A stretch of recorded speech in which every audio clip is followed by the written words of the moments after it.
Oh yeah, I do have a question.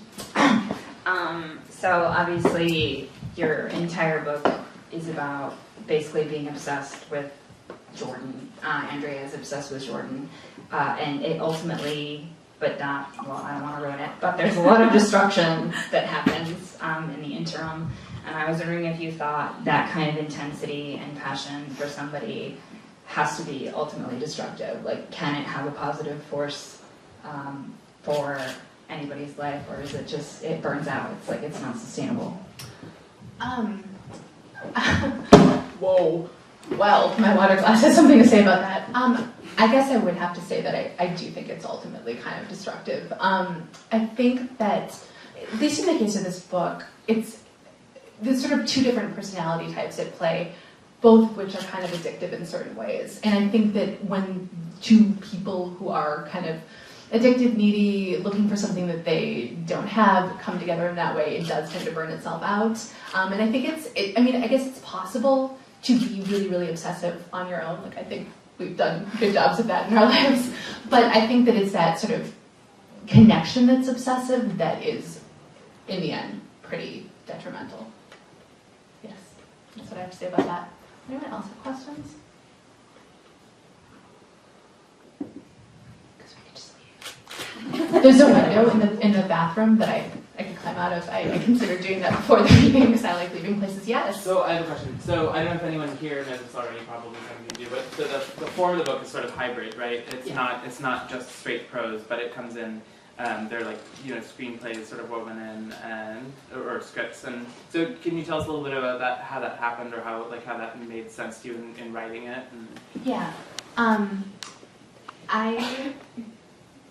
I don't want to sort of be precious and say that my character told me to do it, I think that's kind of gross when people say they have their characters living in their heads and they're just making their decisions for them, but yeah, that's actually kind of what happened. I really like lists, and I am attracted to sort of that way of communication, so that it's not just something that's written, that there are like lists of things and sort of interactive in that way, I guess. But I think that Andrea is someone who has such a sort of like a cycling mental state, and is sort of so obsessive, which is the word we keep like bandying around tonight, but that it made sense for her to communicate through lists. In the screenplays, as I was writing, I sort of found out that Andrea was had gone to school for filmmaking, and so the screenplay seemed like a really good way for her to communicate as well, because it was really natural to her and something that she had learned early.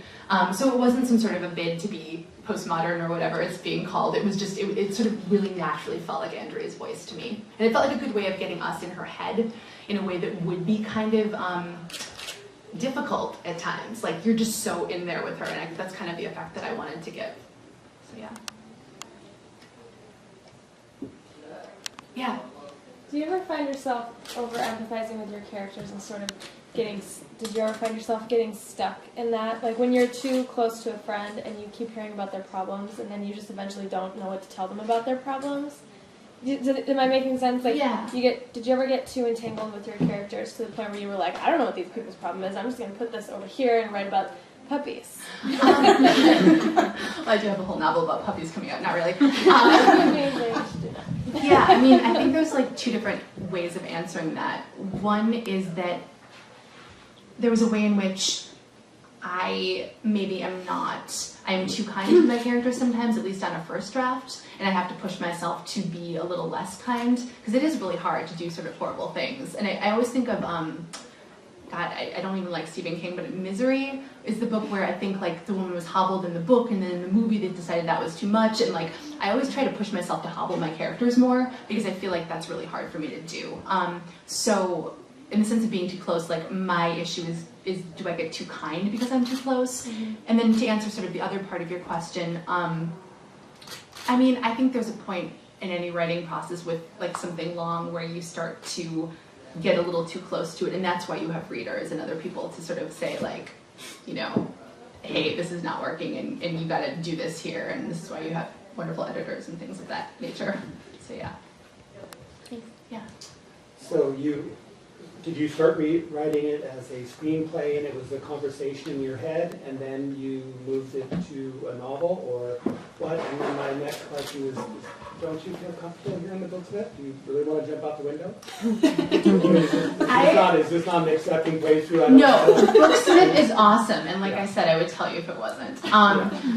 In fact, it's like I think one of the nicest spaces I've read at so far. It's just that I really like leaving places. Like I just can't get enough of leaving and not showing up. You can stay in San Francisco as long as you wish. Okay. I promise you that. Okay. Well, thanks. I feel accepted. Did I start? No, I actually don't ever really feel accepted. Anyway, enough about me. Did I start out writing it as a screenplay? No. I don't know a thing about writing screenplays. That was actually something that I needed to do a little bit of research on when I realized that was a good way for Andrea to communicate.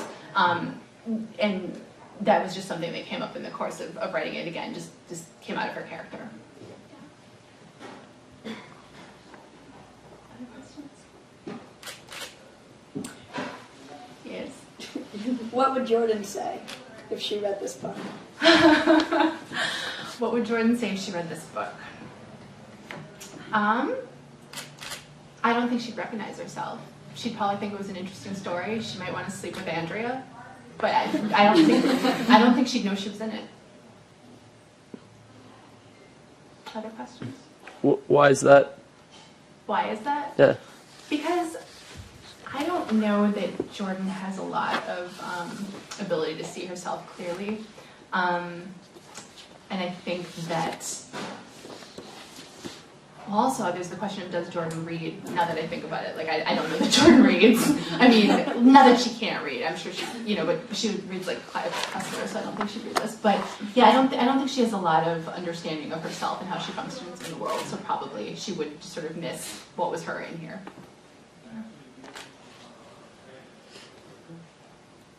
Thank you guys so much for coming, and yeah, stay tuned.